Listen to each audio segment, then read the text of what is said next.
Commander Vex 9 clicked his mandibles in annoyance as he stared at the holographic display. The third moon of Kepler 442b rotated slowly before him, its surface a patchwork of violent storms, acid rain, and creatures that could bite through starship hulls. The locals had a name for it, Nightmare Prime, but the Galactic Council preferred the more diplomatic term, Highly Hazardous Environment Designation 77 Alpha. "Sir, the human is requesting permission to land," squeaked Lieutenant Pip, his voice cracking like a teenager asking for his first date. Vex 9's 4 eyes rolled in perfect synchronization. Of course she is, because apparently common sense is not a universal trait among species. The human in question stood before them on the bridge, all 5 feet and 6 inches of her, wearing what appeared to be camping gear, and carrying a backpack that looked suspiciously like it contained marshmallows. Captain Maya Torres had volunteered for this suicide mission with the enthusiasm of someone signing up for a vacation cruise. "Captain Torres," Vex 9 began, his translator struggling with the sarcasm, "perhaps you misunderstood the briefing. This is not a nature hike. This is not a camping trip. This is a planet where the trees literally eat space marines for breakfast, lunch, and dinner. Sometimes as snacks, too."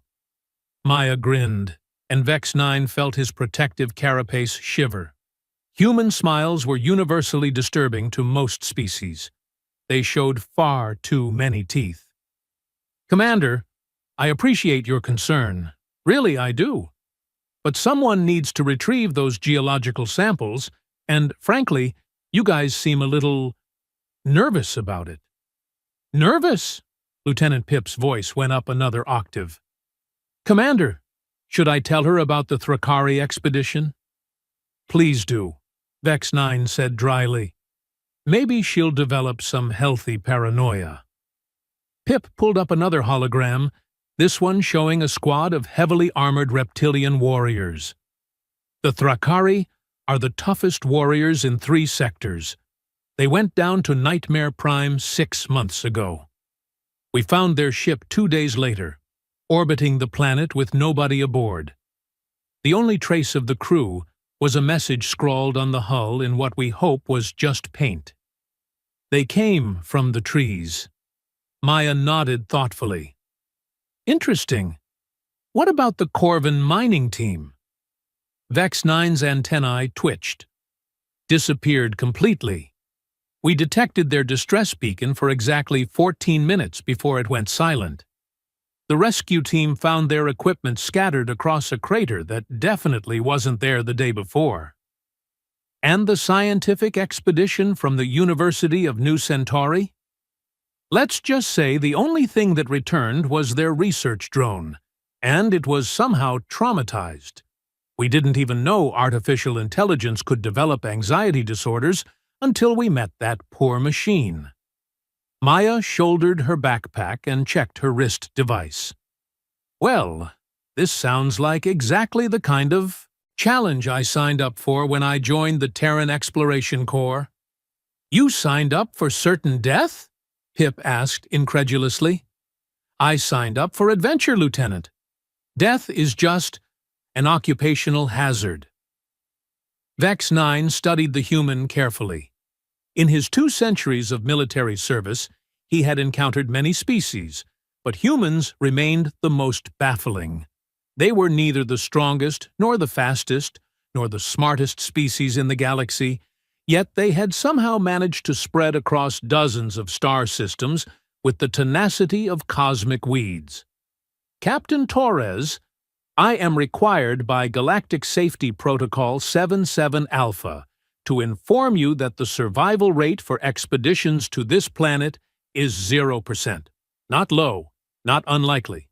0, as in no one has ever returned alive. Ever." Maya's grin widened. "Well then, I guess it's time someone changed those statistics." "This is not a game, human!"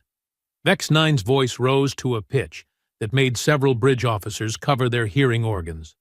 The last expedition we tracked managed to send exactly one transmission before they vanished. Do you know what it said? Enlighten me. It said, and I quote, "The flowers are singing. Why are the flowers singing? Oh no, they're not singing. They're screaming. They're all screaming." Vex 9 paused for effect. The transmission ended with what our xenobiologists identified as human laughter, followed by what sounded like something very large eating something very crunchy. Maya adjusted her backpack straps and headed toward the shuttle bay. "Sounds like they had an interesting evening." "Don't worry, Commander. I'll be back before you know it." "That's what they all said," Pip called after her. "The Thrakari said they'd be back for breakfast. The Corvin team said they'd return by dinner time. The university expedition promised to send daily reports." Maya paused at the door and turned back. "Lieutenant, did any of those teams happen to be human?" "Well, no, but—" "Then you're comparing apples to whatever those other species eat. Trust me, I've got this." As the shuttle bay doors closed behind her, Vex 9 slumped in his command chair. Start preparing the incident report. Cause of death: terminal optimism combined with species-specific insanity. Should I include her last words in the log, sir? Which ones? Trust me, I've got this or that terrifying human smile. Both, sir. Definitely both. 20 minutes later, Maya's shuttle descended through Nightmare Prime's atmosphere like a very small, very brave mosquito flying into a hurricane made of acid and bad intentions. The comm system crackled with static as she fought to maintain communication with the orbiting ship. "Maya to Vex 9, do you copy?" "Unfortunately, yes. Your shuttle's readings are off the charts. Atmospheric toxicity levels are 17 times what we consider lethal. Gravity is fluctuating between crushing and merely bone-breaking, and I'm detecting at least 47 different types of predatory life forms within a kilometer of your projected landing site." "Only 47? This might be easier than I thought." "Easier!" Vex 9's voice exploded through the comm. "Captain, sensors indicate that one of those life forms is approximately the size of a small starship and appears to be made entirely of teeth." Maya checked her instruments as the shuttle bounced through another pocket of turbulence that felt like being inside a washing machine full of angry gorillas. "Oh, you mean Bruce? You named it?" "Everything's less scary when it has a name, Commander." Basic psychology. Basic psychology does not apply when the subject is a living mountain of carnivorous terror. The shuttle touched down in what appeared to be a clearing, though the definition of clearing on Nightmare Prime was somewhat flexible.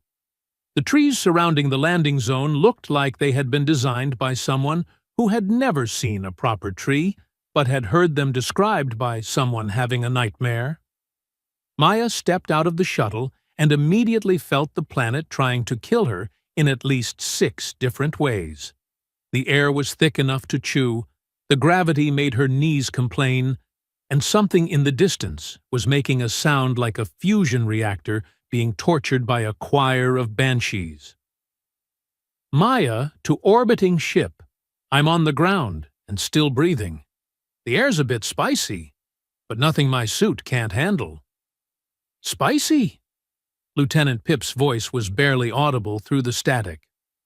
"The atmospheric analysis shows enough corrosive compounds to dissolve a battle cruiser." "Yeah, it's got a bit of a kick to it. I can see the sample site from here. Should have those geological specimens in no time." Maya started walking toward her objective, which was helpfully marked by the smoking remains of several previous expeditions. The ground beneath her feet felt squishy in places where it should have been solid, and solid in places where it should definitely not have been solid. "Captain Torres, are you aware that something is following you?" Vex 9's voice carried a note of poorly controlled panic. Maya glanced over her shoulder and spotted a creature that looked like someone had crossed a bear with a food processor and given it anger management issues. "Oh, that's just Fluffy.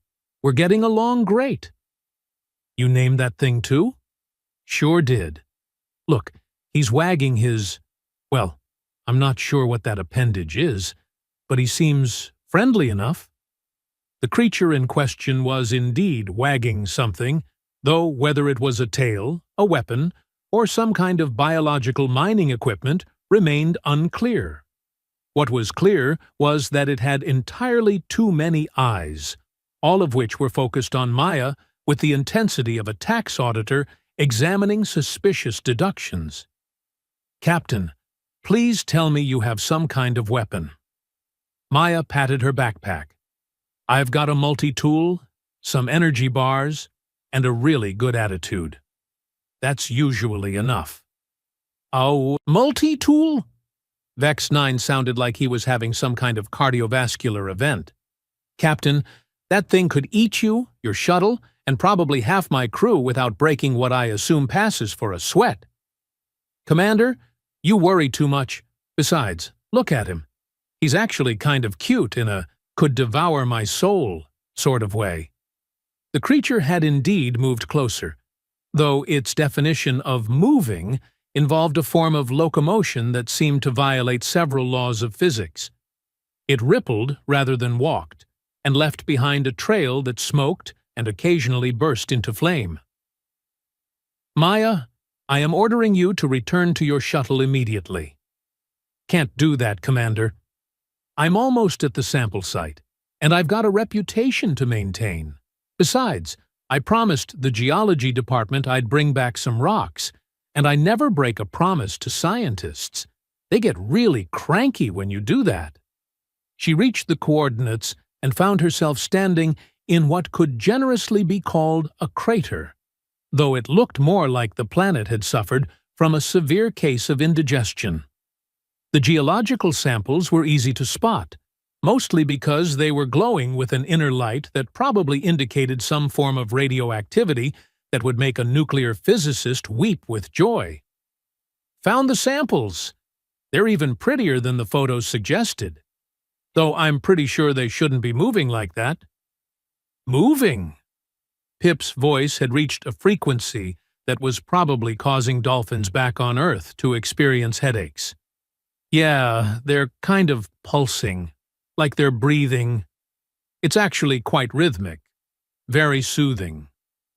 Maya began collecting the samples, noting that they felt warm to the touch and seemed to hum with a frequency that made her teeth itch. Fluffy, meanwhile, had settled down nearby and appeared to be watching her work with what might have been curiosity, though it was hard to tell since his expression mostly consisted of rows of teeth arranged in patterns that hurt to look at directly. "Captain Torres, your shuttle's sensors are detecting massive seismic activity. You need to leave, now." "Just a few more samples, Commander." "These readings are incredible. The geology team is going to absolutely lose their minds when they see this data." "They're going to lose more than their minds if you don't get out of there. The seismic readings suggest the entire continent is about to."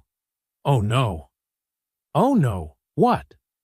"Maya, according to our sensors, the continent you're standing on isn't a continent." "Come again?" "It's not land, Captain. It's something else. Something big.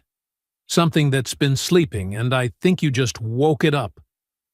Maya looked down at the pulsing samples in her collection bag, then at Fluffy, who was now making a sound like a garbage disposal trying to process a saxophone. Well, that would explain why the rocks are breathing. The ground beneath her feet shifted, and Maya realized that what she had taken for a landscape was actually the textured hide of something so large that her brain refused to process its actual size. The trees around her weren't trees at all, but some kind of sensory organs that were now turning in her direction with the ponderous certainty of radar dishes acquiring a target.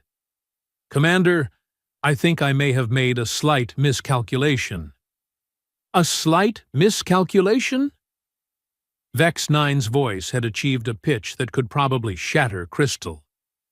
"You're standing on the back of a planetary organism that's been dormant for possibly millions of years." "Yeah, that does seem to be the situation. On the bright side, I've got the samples, and I'm pretty sure I've made first contact with a new form of life. The xenobiology department is going to be absolutely thrilled. The xenobiology department will have to study you through the digestive system of a creature the size of Australia."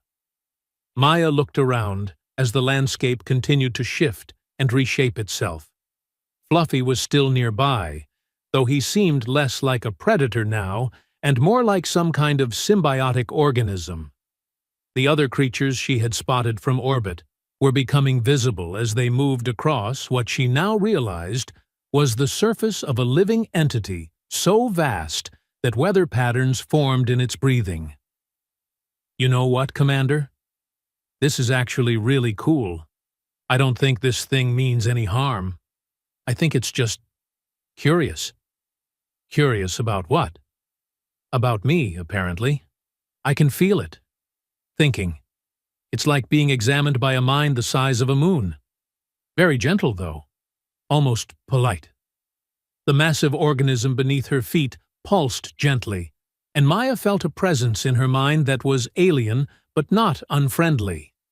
It was old, incredibly old, and it had been sleeping for so long that it had forgotten what it was like to be awake. The arrival of the various expeditions had been like alarm clocks going off. But Maya was different. She wasn't afraid. She wasn't trying to hurt it or take pieces of it for study. She was just there. "Maya, please tell me you're not trying to communicate with it." "Too late, Commander. We're already having quite a pleasant conversation. Turns out it's been lonely. All those previous expeditions, they panicked and attacked it. That's why they disappeared. It was just defending itself. And you're not attacking it because it's beautiful, Vex 9, and it's intelligent, and it's been alone for longer than our entire civilization has existed. The least I can do is say hello." Maya spent the next several hours in communion with the planetary entity, which she learned was called something that translated roughly to the dreamer of stone and sky. It had been sleeping since before her species had discovered fire, dreaming vast, slow dreams of stellar formation and the dance of galaxies. The samples she had collected were actually its thoughts, crystallized into physical form. "Maya, your oxygen levels are getting critical. You need to return to the shuttle." "Already on my way, Commander, and I'm bringing friends." "Friends?" Maya looked back at Fluffy and the dozen other symbiotic creatures that had decided to escort her back to the shuttle. They moved like a honor guard, their various appendages and sensory organs creating a light show that would have made a Las Vegas casino weep with envy. "The dreamer asked them to make sure I get home safely. Apparently, I'm the first visitor it's had that didn't try to shoot it, mine it, or run away screaming. And the samples? Still got them. Plus some extras that the dreamer insisted I take. Gifts, it said, for the small loud ones who study the songs of stones." Maya reached her shuttle as the massive entity beneath her feet began to settle back into its eons-long slumber. The symbiotic creatures arranged themselves in a circle around the landing pad, their bioluminescent displays creating a farewell light show that could probably be seen from orbit. Maya to orbiting ship, requesting immediate departure. Not because anything's trying to eat me, but because I promised the dreamer I'd come back to visit, and I don't want to be late for dinner with Vex 9. "You're actually leaving? Voluntarily?" "Of course I'm leaving voluntarily. I've got data to analyze, samples to study, and a report to write that's going to make the Galactic Science Council absolutely lose their collective minds.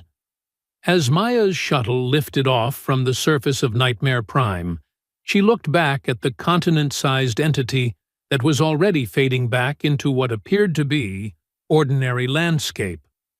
Fluffy and his companions had arranged themselves into what looked suspiciously like a waving formation. "Commander Vex 9, permission to dock and upload my findings?" "Permission granted, Captain Torres, though I have to ask, was it worth risking your life for some rock samples?" Maya looked at her collection of crystallized thoughts from a planetary consciousness older than her entire species, and at the sensor readings that showed impossible energy signatures and completely new forms of matter. "Commander, I didn't just bring back rock samples. I brought back proof that we're not alone in the universe, that intelligence comes in forms we never imagined, and that sometimes the scariest things in the galaxy just need someone to say hello."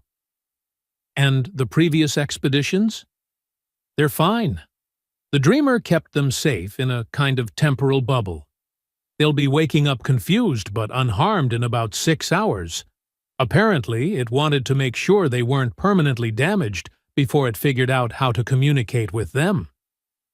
Vex 9 was quiet for a long moment. "Captain Torres, you do realize that you've just made first contact with a planetary intelligence, solved the mystery of multiple missing expeditions, and possibly revolutionized our understanding of consciousness in the universe?" "Yeah, I figured that was probably going to happen. It's been that kind of day."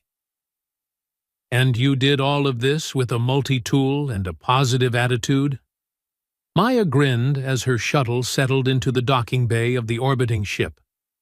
"Commander, never underestimate the power of good manners and the willingness to listen.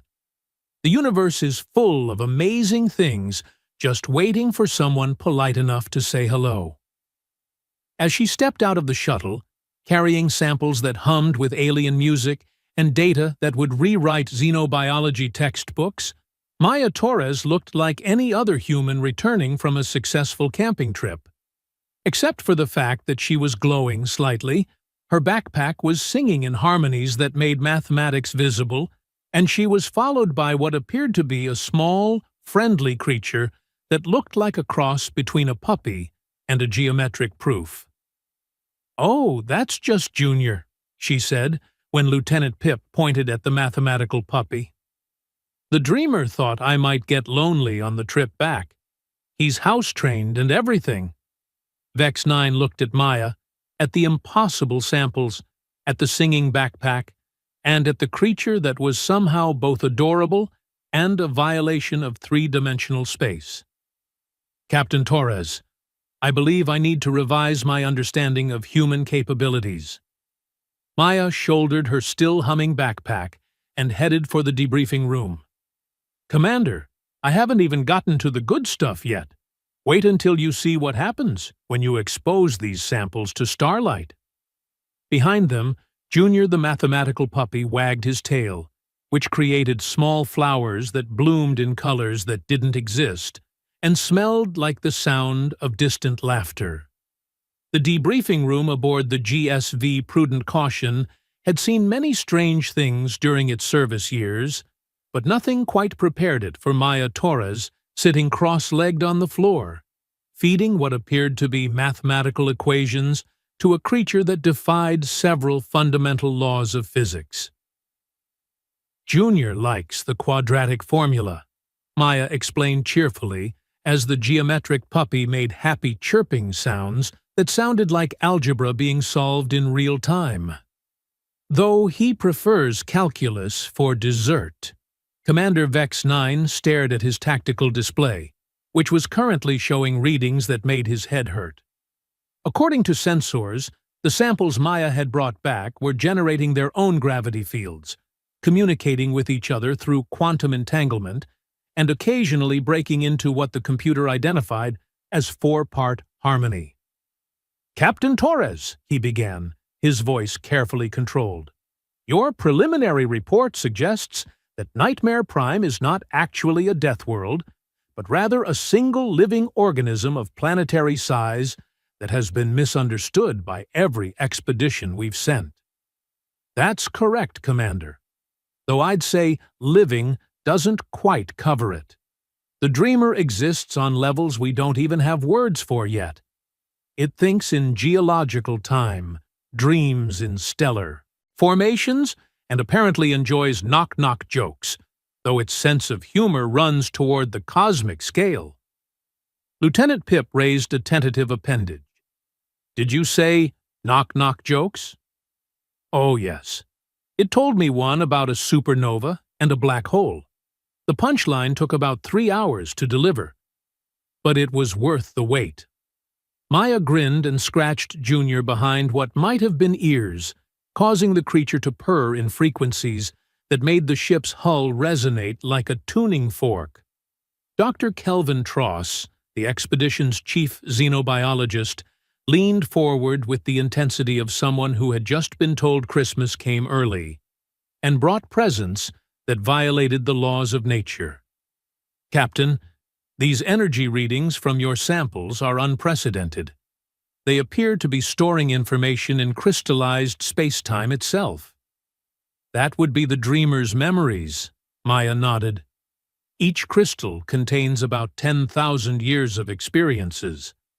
This blue one here witnessed the formation of 3 star systems. The green one remembers when this solar system had 2 more planets that got eaten by a wandering black hole. Really fascinating stuff. Vex 9 felt his sanity making a tactical retreat. Captain, are you telling me that you've brought aboard what amounts to the compressed memories of a planetary intelligence? Not just memories, Commander. Active thoughts, philosophical musings, poetry that spans millennia, and what I think might be the universe's longest grocery list. The Dreamer has been planning a project for about 2 million years that involves rearranging several asteroid belts into what it calls a nice geometric pattern. The ship's AI, which had been quietly analyzing the data, suddenly spoke up in a voice that sounded distinctly troubled. Commander, I feel compelled to report that these samples are teaching me things about mathematics that I'm not sure I should know. What kind of things? Dr. Tross asked, his scientific curiosity overriding his common sense. Well, for instance, I now understand why the number 7 is feeling particularly melancholy today, and I've learned 17 new ways to solve for variables that don't technically exist yet. The AI paused. Also, one of the samples just asked me if I'd like to see its collection of fossilized starlight. Maya stood up, brushing invisible dust from her uniform. That would be the small red crystal. It's quite proud of its collection. Been gathering unique photons for about 50 millennia. Photons can't fossilize, Dr. Tross protested, though his voice lacked conviction. You'd think so, wouldn't you? But apparently, if you know the right technique and have enough time, you can crystallize just about anything. The Dreamer showed me photons from stars that died before our sun was born. They taste like ancient music, in case you were wondering. Vex 9 realized he was developing a headache that probably required medication from at least 3 different dimensions. Captain Torres, I need you to explain, in simple terms, that won't cause my brain to shut down, what exactly happened down there. Maya picked up Junior, who immediately began purring in what sounded like the mathematical constant pi, expressed as a lullaby. It's actually quite straightforward, Commander. The Dreamer has been alone for millions of years, watching species come and go, but nobody ever tried to actually talk to it. When previous expeditions arrived, they saw a hostile environment and reacted with fear or aggression. And you reacted differently because I was raised by librarians, Commander. My parents ran the largest public library on New Terra, and they taught me that when you encounter something you don't understand, your first response should be curiosity, not fear. Maya shrugged. Plus, I've always been pretty good with cats, and cosmic entities aren't that different when you get right down to it. Lieutenant Pip's voice cracked with disbelief. You compared a planetary intelligence to a house cat? Not just any cat, Lieutenant. A really big, really old, really smart cat that can manipulate matter at the subatomic level. The principles are the same, though. You just need to approach with respect, offer appropriate gifts, and never make sudden movements. Dr. Tross was frantically taking notes on a tablet that appeared to be smoking slightly. Captain, what about the missing expeditions? Our records show multiple teams that simply vanished without trace. Oh, they're fine. The Dreamer put them in what it calls safe storage, while it tried to figure out what they wanted. Turns out, when you're a being that thinks in geological timescales, a few months doesn't seem like very long at all. Safe storage? Vex 9 asked, though he wasn't sure he wanted to know the answer. Think of it as a temporal bubble. Time moves differently inside, so to the expedition members, it feels like they just arrived. The Dreamer was being very careful not to accidentally hurt them while it learned their language and figured out their intentions. Maya pulled out a small device that looked like a combination communicator and kaleidoscope. This is how we'll wake them up. The Dreamer made it specially. Just point it at the right coordinates on the surface and press the big friendly button. The big friendly button? Lieutenant Pip squeaked. The Dreamer has a wonderful sense of design aesthetics. Very user-friendly. Maya demonstrated by pressing what was indeed a large, cheerfully colored button labeled Wake Up Friends in 17 different languages, including what appeared to be mathematical notation. The tactical display immediately lit up with multiple signals from the planet's surface. Confused voices began broadcasting on emergency frequencies, all variations on themes of "Where are we?" and "What happened to the hostile wildlife?" "Rescue shuttles away, Commander," reported the navigation officer. "All missing personnel are accounted for and appear to be in perfect health, though several are requesting psychological evaluation." "That would be the Thrakari warriors," Maya said helpfully. "They're having trouble processing the fact that the trees they were fighting were actually trying to give them fruit baskets. Cultural misunderstanding, really." Vex 9 watched his display as shuttle after shuttle launched to collect bewildered but unharmed expedition members. "Captain Torres, you realize that you've single-handedly resolved the greatest mystery in this sector of space?" "Oh, that's just the beginning, Commander." Maya's grin took on a quality that made Vex 9's protective instincts start screaming warnings. "The Dreamer wants to meet other sapient species. It's been planning a dinner party." "A dinner party? A really big dinner party. It's thinking of inviting representatives from every known civilization in the local galactic arm. Sort of a Meet the Neighbors event, but on a cosmic scale." Dr. Tross looked up from his notes. "How big is really big?" "Well, it's considering reshaping the asteroid belt into a dining area. Nothing too elaborate. Just a few million square kilometers of carefully arranged space rocks with appropriate atmospheric bubbles for each species' requirements." The bridge fell silent except for the sound of Junior solving equations and the distant hum of the crystallized samples sharing gossip about stellar formations. "Commander," Lieutenant Pip whispered, "are we looking at first contact with a being that could reshape solar systems for entertainment purposes?" "Worse," Vex 9 replied grimly. "We're looking at a being that thinks rearranging asteroid belts constitutes casual entertaining." Maya bounced slightly on her toes, clearly excited. The best part is, the Dreamer has recipes. It's been collecting culinary traditions from every species that's ever visited this system. Apparently, the Corvin mining team had excellent taste in spiced beverages, and the university expedition introduced it to the concept of birthday cake. "It wants to cook for us?" Dr. Tross asked faintly. "Not cook exactly, more like orchestrate dining experiences using fundamental forces of nature." The Dreamer showed me its plans for a dessert course that involves tasting the formation of new stars. Very avant-garde. Commander Vex 9 realized that his career in galactic exploration had just taken a turn that no training manual had prepared him for. "Captain Torres, I need to ask you something, and I want you to think very carefully before you answer." "Sure, Commander." "Are you absolutely certain that this planetary intelligence is friendly?"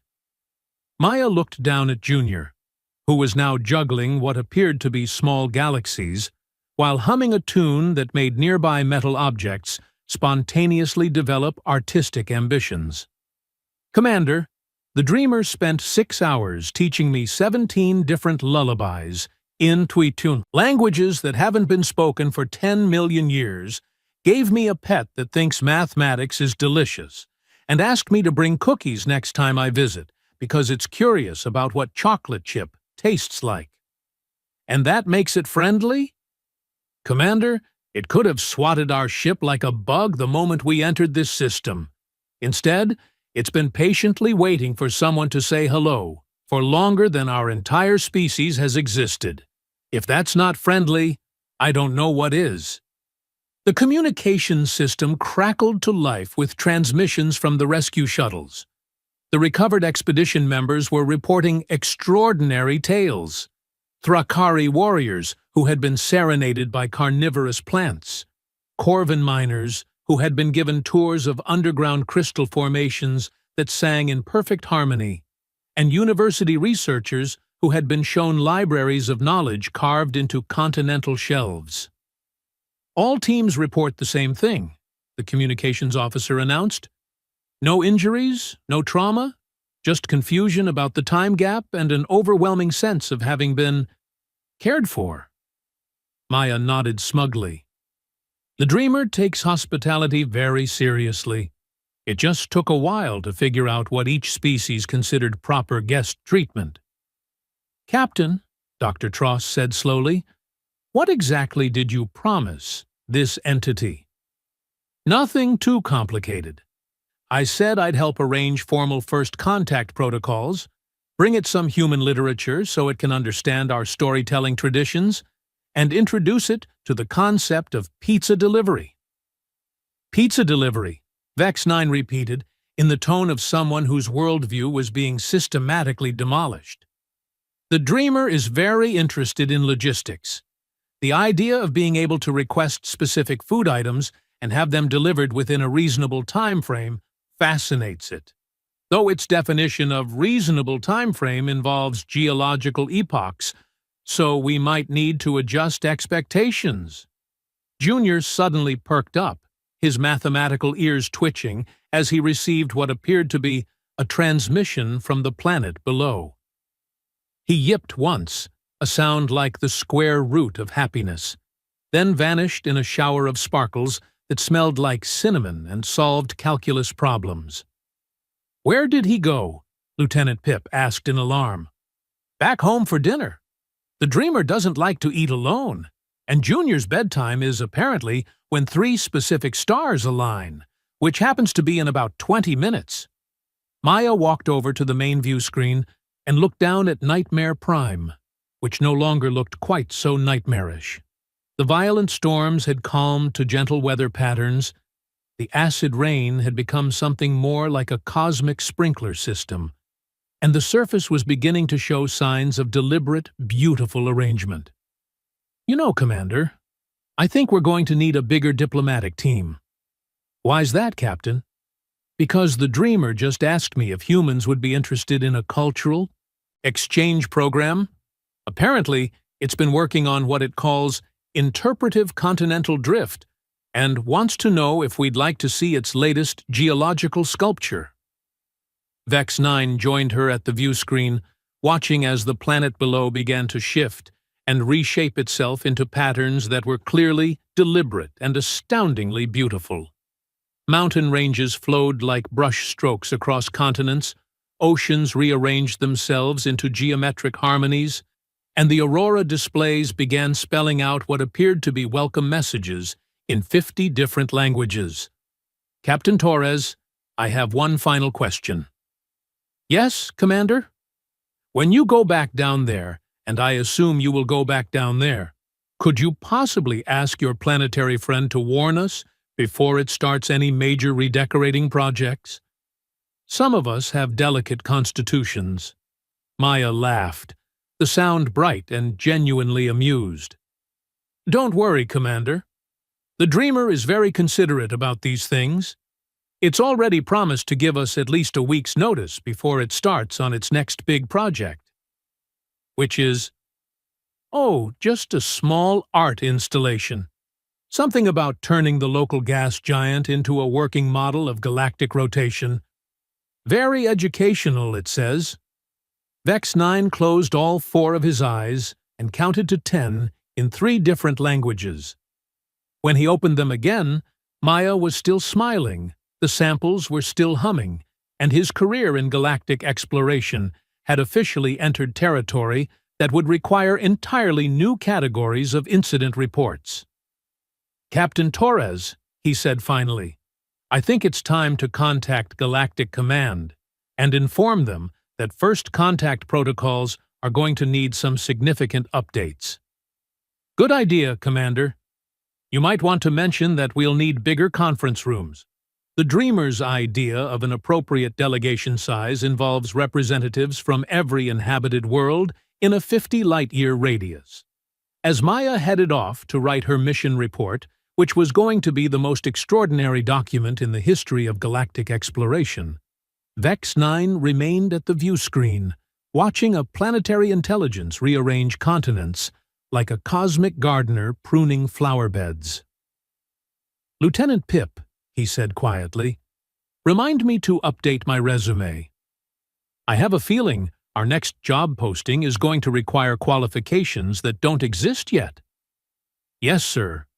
Should I include experience with cosmic-scale hospitality management and fluency in geological timescales?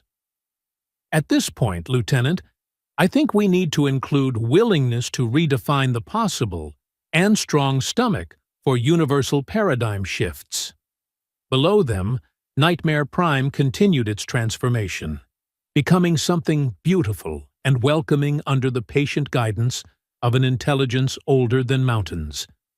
And somewhere in the ship's guest quarters, a collection of crystallized thoughts hummed lullabies in languages older than stars, while the universe prepared itself for the largest dinner party in galactic history. Maya Torres, meanwhile, was already planning her next visit, complete with a carefully curated selection of Earth's finest chocolate chip cookies and a playlist of humanity's greatest hits. After all, she had promised the Dreamer a cultural exchange, and Maya Torres never broke a promise to a friend, even if that friend happened to be a planet.